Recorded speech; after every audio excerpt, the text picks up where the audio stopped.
السلام عليكم ورحمة الله. بسم الله الرحمن الرحيم. الحمد لله رب العالمين والعاقبة للمتقين، والصلاة والسلام على عبده ورسوله وخليله وأمينه على وحيه نبينا وإمامنا وسيدنا محمد بن عبد الله وعلى آله وأصحابه ومن تبعهم بإحسان إلى يوم الدين. والله سبحانه وتعالى في القرآن المجيد بعد أعوذ بالله من الشيطان الرجيم. بسم الله الرحمن الرحيم. يا أيها الناس اتقوا ربكم الذي خلقكم من نفس واحدة وخلق منها زوجها وبث منهما رجالا كثيرا ونساء واتقوا الله الذي تساءلون به والأرحام إن الله كان عليكم رقيبا. قال رسول الله صلى الله عليه وسلم: المرء على دين خليله فلينظر أحدكم من يخالف. وكما قال عليه الصلاة والسلام: رب اشرح لي صدري ويسر لي أمري واحلل عقدة من لساني يفقهوا قولي سبحانك لا علم لنا إلا ما علمتنا إنك أنت العليم الحكيم. So inshallah, we're just going to continue off from where we left off in the story of Umar ibn Khattab radiallahu anhu.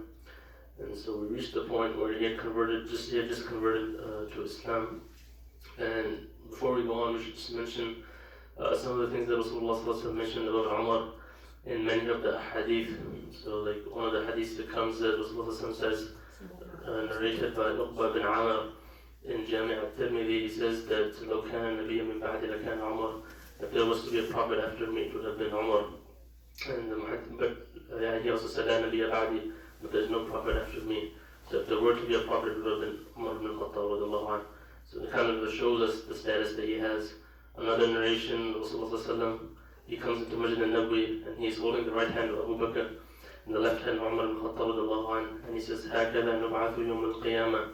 This is how we will be resurrected on the day of judgment, with Abu Bakr on my right side and Umar on my left side. And there's many other narrations.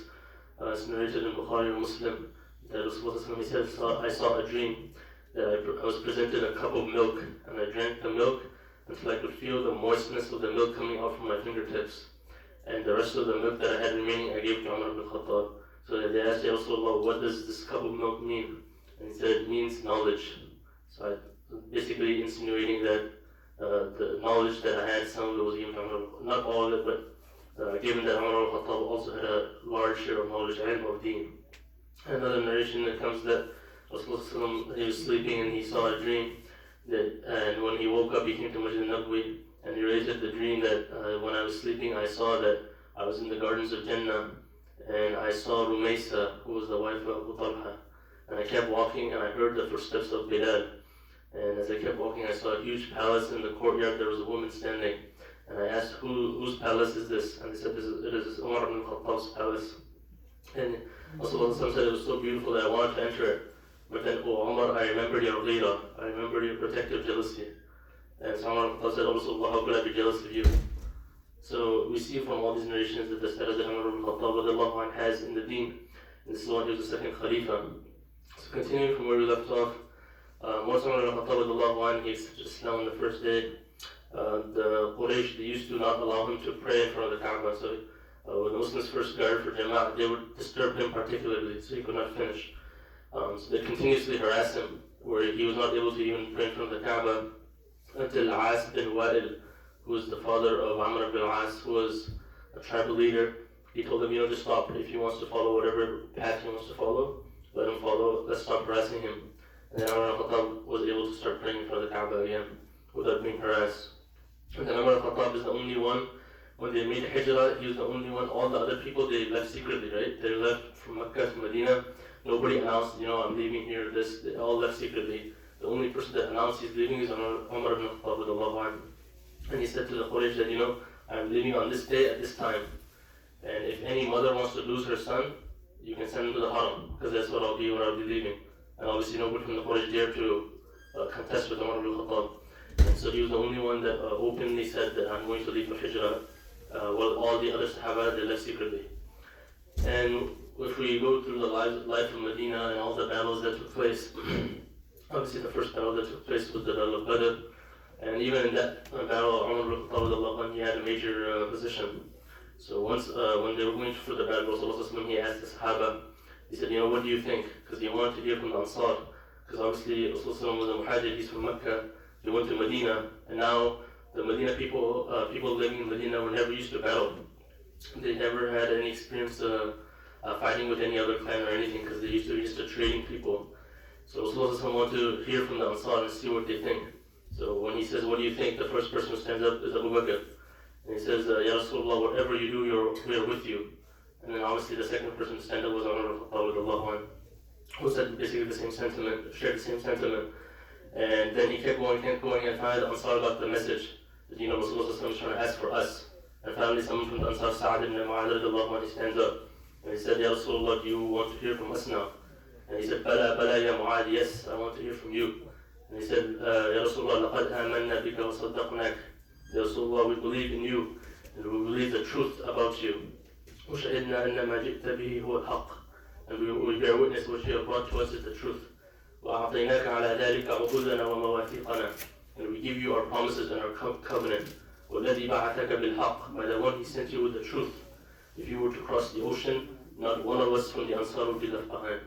So that kind of reassured Rasulullah going into the battle of Badr that the Ansar are with me, that they're not feeling like ostracized or feeling strange to this, but they are in for the cause. And then obviously in the battle of Badr occurred, and another famous instance of Umar al-Khattab is after the battle finished, there was a well where many of the Quraysh kuffar were they'd fallen slain, and they'd put them inside the well. So Umar al-Khattab, he asked Rasulullah that, Ya Rasulullah, can they hear you? And he said, they can hear me as well as you can hear me right now. But the only difference is they cannot respond to me. And that's another famous instance that happened with Umar al-Khattab in the Battle of Badr. And then we go on to the Battle of Uhud. In the Battle of Uhud, we see that, obviously Khalid bin Walid and Abu Sufyan were not Muslim back then. They attacked the Muslims and they caused a disruption. And there was a slight loss of the battle on the mountaintop. And there was a vanguard that was guarding Rasulullah, about 10 to 12 Sahaba that were guarding Rasulullah. And they were on one mountaintop, and Abu Sufyan is on the other mountaintop. There's a valley in between, so they cannot see each other, but they can hear them, because in the desert, if there's a large valley, your voice echoes across the top. So when Abu Sufyan is on one mountain, he starts shouting that, oh, where is Muhammad sallallahu alaihi wasallam? And Rasulullah he tells them, don't respond to him. He says, oh, where is Abu Bakr? Rasulullah again says, don't respond to him. He says, where is Umar? Rasulullah says, don't respond to him. And he says, oh, none of them have responded to me, that means they have surely died. So Umar al-Khattab, he couldn't contain his anger. And he said, Kadabta ya adu Allah, you have lied, O enemy of Allah. And then Abu Sufyan, he climbs the mountaintop, and he says, oh, victory has come to Hubal. Hubal was one of their main goddesses. He says, victory has come to Hubal. At that time, Rasulullah told to Umar, now you respond. Say, Allah mawlana wa la mawla lakum. Allah subhanahu wa ta'ala is our mawla, and you surely have no mawla. And then Umar al-Khattab, he obviously says what Rasulullah says. So again, we see the importance of Umar al-Khattab in the seerah of Rasulullah, the status he has. That Rasulullah, he told Umar al-Khattab to respond to him. And we see that Umar al-Khattab, he had a lot of ghira for the deen. He would be calm, but anybody that tries to attack Rasulullah, he'd be the first one to get up and get ready to defend Rasulullah at any cost. And we see that in the conflict of Bani al-Mustaliq. So Bani al-Mustaliq is a conflict where one Muhajir child and one Ansar child, they got into basically a scuffle. And what happened was that the Ansar lined up and the Muhajirin lined up, ready to fist fight, because to defend the child, because one child belongs to the Muhajir and one child belongs to the Ansar. So Rasulullah, he came and he got angry and he scolded them. He said, how are you fighting when I'm in the midst of you? And so they separated their own ways, because Rasulullah obviously came and cooled the tensions down. And Abdullah ibn Ubay as-Salul, who was an open munafiq at that time, he made this statement, right? When we go back to Medina, that when we go back to Medina, the noble people will kick out the one who is not noble. And he was talking about Rasulullah, because Abdullah ibn Ubay as-Salul was a tribe leader in Medina, and he was actually going to be a chieftain before Rasulullah arrived.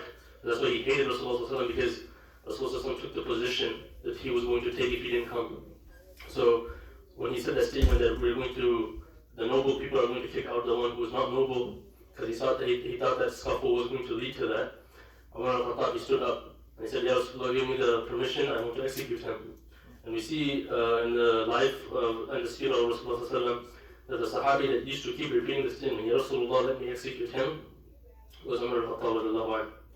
And in many instances, as we'll keep going on and we'll see that he kept saying that statement, Ya Rasulullah, let me execute him. Rasulullah said, no, don't execute him because I don't want people to say that Muhammad kills his companions. So they let Abdullah ibn Ubay as-Salul go. And as we keep going and looking at the other battles, Tabuk comes. Tabuk is obviously when Umar al-Khattab tries to compete with Abu Bakr. And Rasulullah asked, "O Umar, what have you brought?" And he says, "I have brought half of my wealth." "What did you leave for your family?" I've left half of my wealth. And then Abu Bakr comes. He says, "Oh Abu Bakr, what have you left for your family?" And he says, "Nothing I have left except Allah and His Rasul." So at that day, Umar al-Khattab says, "Okay, I cannot compete with Abu Bakr anymore." And Tabuk is when the Sahaba and Rasulullah were returning to Medina, they didn't have any food. So the Sahaba, they went to Rasulullah and they said, "Ya Rasulullah, let us slaughter our camels that we are riding because we have nothing to eat." So Rasulullah gave the permission. So Umar al-Khattab went to Rasulullah and he said, "Ya Rasulullah, let's not kill the animals that we are riding because it's a long journey in the desert and it's going to be hard to just walk. So let's bring whatever food we have and you make dua for us and inshallah we'll have barakah in it." So they brought whatever we had. Some Sahabi had 1 day, some had 3 days, some had a couple of wheat, barley. They brought it together, Rasulullah made dua and they ate just from that and did not sacrifice any of the riding animals. And as we can keep continuing, then we reach the point where Rasulullah is going to go and conquer Mecca. And when he's going to conquer Mecca, the Quraysh at that time, they're completely weak. So we see the change in tide, right? In Badr, the Sahaba have almost nothing.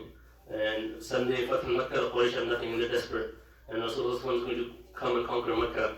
So Abu Sufyan, he rushes to Medina to try and, because Abu Sufyan at that time, he became the chieftain.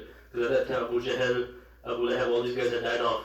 So Abu Sufyan was the main one left. So he went to Medina and first went to Habiba, who's his daughter, tried to seek an audience with Rasulullah. And she obviously denied it. He went to Abu Bakr, then he went to Umar. And Umar obviously said, "There's nothing that you can do that will convince me that I'm going to take in front of Rasulullah." So, and this is also the instance where the story of Hatib ibn Abi Balta' happens. So Hatib ibn Abi Balta' was a Sahabi, and he had a family living with the Quraysh in Mecca.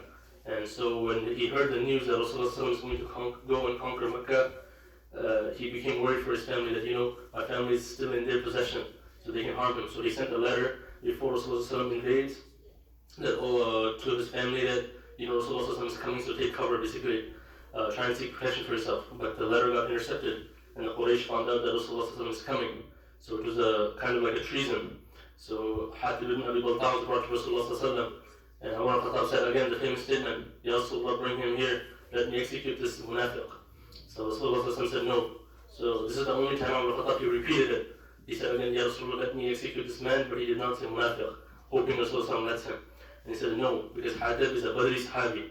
And Allah subhanahu wa ta'ala says that Allah subhanahu wa ta'ala has forgiven the sins of the people in the Battle of Badr, their past sins and their future sins. So any Hatib, he had a good intention, he's trying to protect his family, but the letter got intercepted. So Rasulullah prevented Umar al-Khattab from executing him. And even in the Battle of Khandaq, we see that Umar al-Khattab get very upset because in the Khandaq, the Quraysh has surrounded them. And this is the only prayer where Umar al-Khattab comes to Rasulullah, he curses the Quraysh. He said, "Ya Rasulullah, they have made me miss Salaat al-Asr." And Rasulullah, he says, "I have also missed the Salaat al-Asr."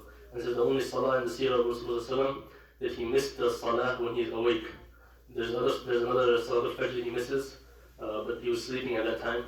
The Salat al-Asr is the only time during the time of Khandaq he missed while he was awake.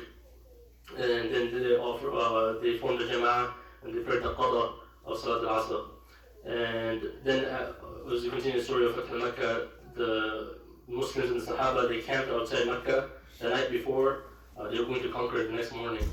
So Abbas, the uncle of Rasulullah, he left from where the army was camping, and he was heading towards Mecca on the donkey that Rasulullah had gifted. So if anybody studied the Seerah, they will know that Rasulullah had gifted Abbas a donkey, a mule, and he took that, he was going, and he bumped into Abu Sufyan.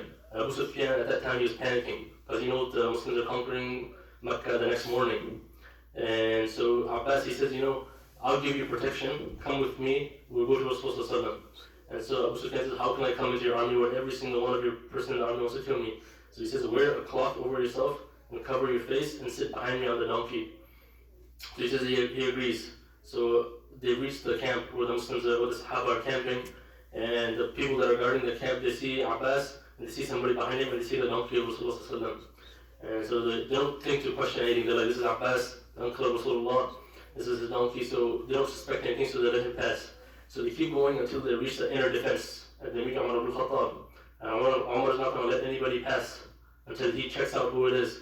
So he sees Abbas, he sees the donkey, and he looks at the person who was covering his face, and he sees his eyes, and he recognizes it's Abu Sufyan. So he says, Alhamdulillah, the Treaty of Hudaybiyah has been finished at this point because the Quraysh broke the treaty. So he said, Alhamdulillah, there's no treaty to protect you now. Now is the time I can execute you. And Abbas, he says, no, Umar, don't execute him, he's under my protection. So they argue a little bit at that time, and when they argue, they say, let's go to Rasulullah. So they go to Rasulullah to get a verdict. And when they're in front of Rasulullah, Umar ibn Khattab, he says, Ya Rasulullah, that they have broken the treaty of Hudaybiyah, there is no protection for them, let me execute him. He says the famous statement again, let me execute him. And Abbas, he says, he argues back, he says, no, he's under my protection. And he says, oh Umar, you are only saying this because he is not from Banu Adi, which is the tribe of Umar. He's from Banu Abd al-Manaf. So if you know this little bit genealogy of Rasulullah, Rasulullah is Muhammad ibn Abdullah, ibn Abd al-Muttalib, ibn Hashim, ibn Abd al-Manaf. So Abd al-Manaf had two sons, so one is Hashim and one is Umayyah. So Umayyah is where the Umayyah dynasty comes from, right? Which is Abu Sufyan, his son Muawiyah, and Yazid ibn Muawiyah. So that's the Umayyah, and so they're second cousins. Well, Banu Adi, as we mentioned last time, genealogy, for Umar ibn Khattab to meet Rasulullah's genealogy, he has to go back 8 fathers. Well, for Umayyah, Abu Sufyan, he only has to go back 3. So they're essentially second cousins. So Abbas, he says, Umar, if he was, so basically Abu Sufyan is more closely related to Abbas and Rasulullah than he is to Umar. So he says to Umar, that Umar, if he was more closely related to you, you would not have said this, you would not want to execute him. So at that time, Abbas, Umar, his tone changes. He says, Mahlan ya Abbas, calm down ya Abbas, that indeed I felt more happy at you accepting Islam, at your Islam, than I would have if my father had accepted Islam. Not because I like you, but because Rasulullah felt more happy at your Islam than he would have been if my father had accepted Islam. So at that time we see also the love that Umar al-Khattab had for Rasulullah, that he wanted to see the happiness of Rasulullah, and he would rather see Rasulullah's uncle become Muslim than his own father. And as we continue, we reach the Battle of Hunayn after Fath al-Makkah, and at Hunayn, after the Muslims won, Rasulullah is handing out the war booty, and he gives the booty to everybody, and one of the tribe chieftains comes, and he says, I'adil ya Muhammad, be just, O Muhammad. And Rasulullah, he says, again Umar ibn Khattab, he says, Rasulullah, let me execute him. Because that man felt that Rasulullah was not giving out, he felt he didn't get enough of the share of the war booty. So he says, O Muhammad, be just. So Rasulullah, he says, how can I not be just when the ones in the heavens trust me, but you don't trust me here? And so Umar al-Khattab said again, Ya Rasulullah, let me execute him. Rasulullah said no, but he said, the man who said that, from his progeny, from his tribe, will come the Khawarij. And if we know the famous hadith of the Khawarij, Rasulullah said, their salah will be better than your salah. He said that to the Sahaba, their salah will be better than your salah. Their fasting will be better than your fasting. Their sadaqah will be better than your sadaqah. But it will not even reach up to their necks, and they will pass out of Islam like an arrow passes through its target. So this also some prophesying about the Khawarij. And if you go to the time of Ali ibn Abi Talib, we see the Khawarij came exactly from that progeny that Rasulullah predicted. And then as we continue, we go towards the death of Rasulullah and the passing of Rasulullah. And the only person, the first prayer that was led at the time when Rasulullah was alive was by Umar al-Khattab. So when Rasulullah did not lead it, because as we know the hadith that Bilal radiallahu anhu gives the adhan, and he goes to the house of Rasulullah, he says, Ya Rasulullah, it's time for prayer. And Rasulullah does not come out. He goes the second time, he says, Ya Rasulullah, it's time for prayer. The Prophet does not come out. He goes the third time, he says, Ya Rasulullah, it's time for prayer. The Prophet does not come out. He goes the fourth time, and he says, Ya Rasulullah, it's time for prayer. Rasulullah tries to get up, but he can't. He's so sick. And this is on a Thursday. So he says, go find Abu Bakr. And so Bilal radiallahu anhu, he leaves the house, and he finds Abdullah ibn Juma'a. And he says, go find Abu Bakr. And so at that time, Abu Bakr radiallahu anhu is visiting the house of his wife. So they couldn't find him. So Abdullah ibn Juma'a, he goes to Umar ibn Khattab. He says, oh Umar, you're the next best one. lead us in the Salah. So Umar ibn Khattab, he starts leading the Salah. And Umar ibn Khattab had a loud booming voice. So when he starts reading, Rasulullah, because the house of Rasulullah is right next to the Masjid al-Nabawi. So he hears the qira'ah of Umar ibn Khattab, and he says, where is Abu Bakr? For Allah and His Messenger do not allow for anyone except for Abu Bakr. And so even if we're talking about Umar ibn Khattab here, we see the status of Abu Bakr, that he is just on a different level. And after that salah, then after the remaining salah, because that was on a Thursday, the entire Friday, Saturday, Sunday, and the Prophet ﷺ passed out after Salat al-Fajr on Monday. The rest of the salah was led by Abu Bakr. So when Umar ibn Khattab he found out about it, he went to Abdullah ibn Juma'a and he scolded him. He said, why did you make me lead? When Rasulullah said, go find Abu Bakr, he said, I couldn't find him. I thought you were the second best in line. And you see from that also that this was kind of some of the scholars say this is kind of a hint that when there is no Abu Bakr, then Umar is the next one in line. Because Rasulullah did not scold Umar. All he said was, Allah and His Messenger refuse anyone when there is Abu Bakr. But when there isn't Abu Bakr, then obviously it's Umar. So this is also an indication to that. And we see, just to conclude, this basically concludes Umar's life until the death of Rasulullah. And he has many prominent roles, obviously, in the Khilafah of Abu Bakr and in his own Khilafah. Many of the things, how he spread Islam all through North Africa, how the Muslims reached all the way to Andalus, which is present-day Spain, during his Khilafah, how they conquered Egypt under Umar ibn al-As. Many other stories that we have to cover, inshallah, in the future. Just to wrap up, that Umar ibn Khattab, there are many Quranic ayat and many things of fiqh we learned just from his life. That there's an entire science in Quranic studies called Sabab al-Nuzul, which is the reason for revelation. And if you look at it and you study Sahaba, then no Sahabi had more ayats revealed because of what he said or what he asked for. And Umar ibn Khattab, there's more than a dozen. And even he himself says that there are 3 times that my Rabb agreed with me. And one of the ayat was revealed as he told Rasulullah, Ya Rasulullah, make Maqam Ibrahim a place where we pray. Allah subhanahu wa ta'ala revealed ayat, وَاتَّخَذُوا مِن مَقَامِ إِبْرَاهِيمَ مُصَلَّى, that make the Maqam Ibrahim Musalla. A second time was when he said, Ya Rasulullah, there are evil people and good people that visit your Ummahat al-Mu'mineen, the mother of the believers, your wives. So make sure there's a hijab. Allah subhanahu wa ta'ala revealed the verse of Surah Ahzab, where it mandated that the Ummahat al-Mu'mineen meet behind hijab. Hijab nowadays usually means like the scarf. Like if you tell your wife or sister she's wearing hijab, usually just means the scarf. But in the Quran, it has khimar.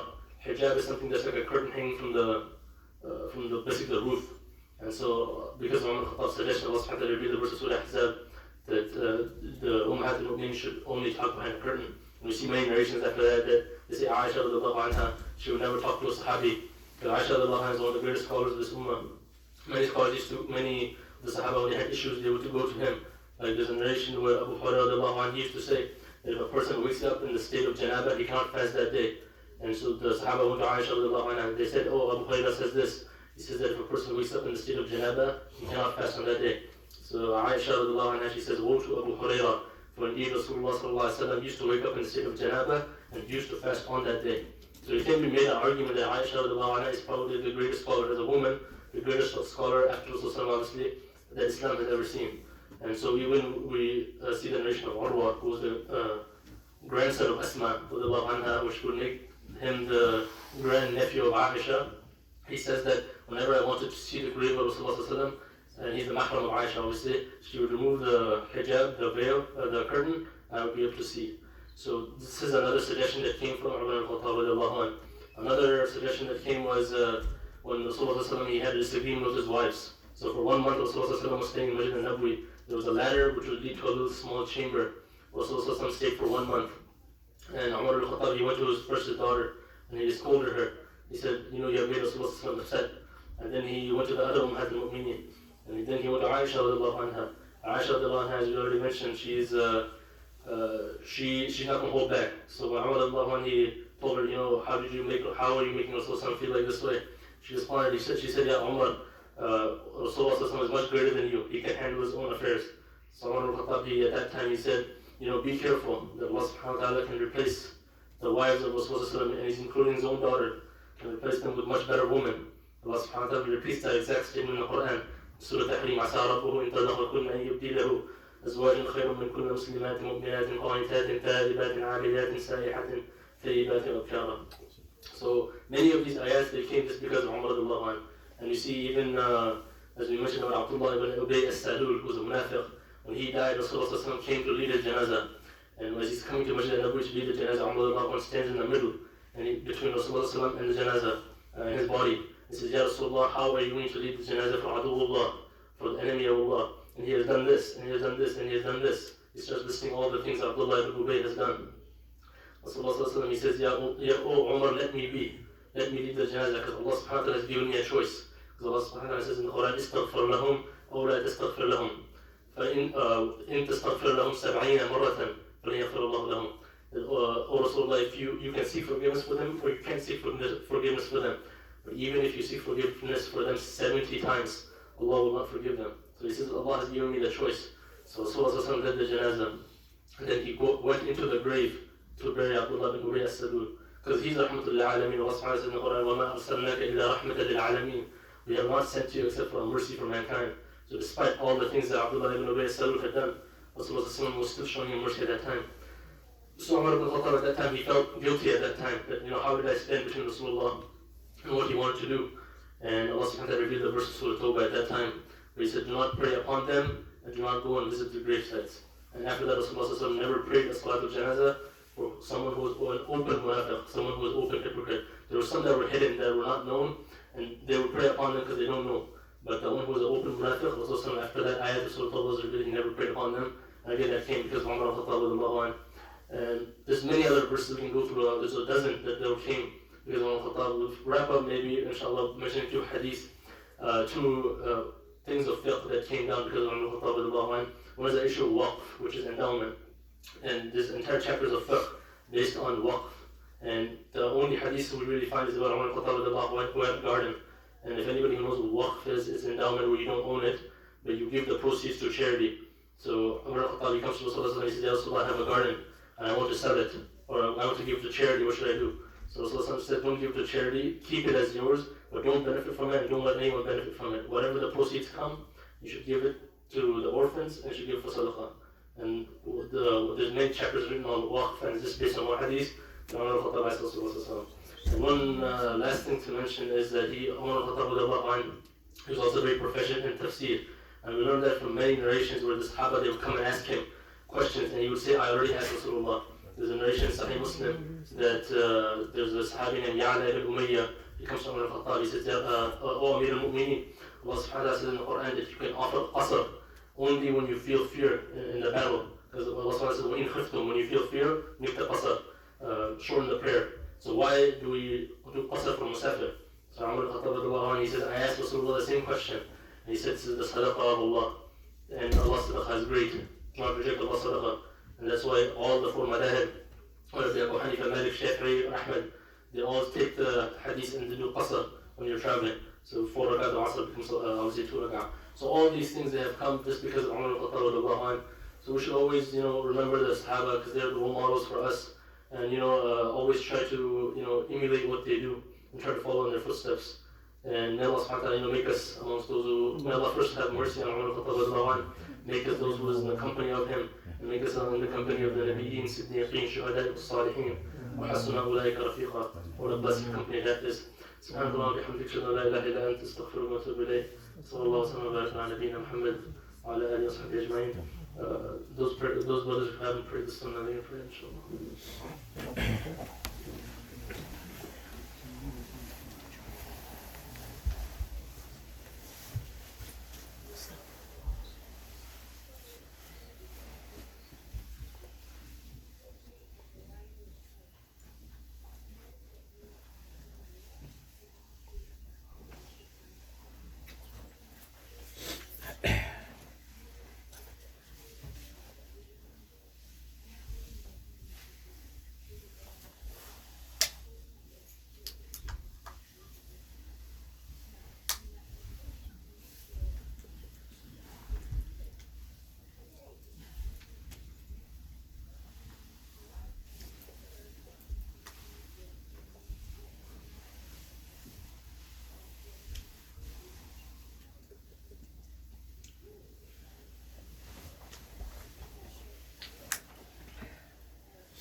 الله أكبر الله أكبر.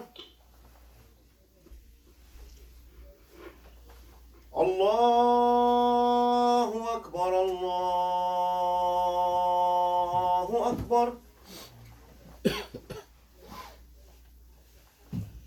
أشهد أن لا إله إلا الله.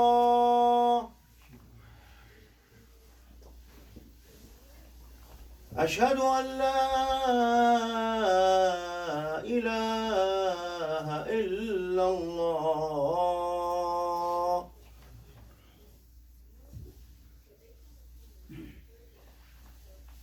أشهد أن محمدًا رسول الله.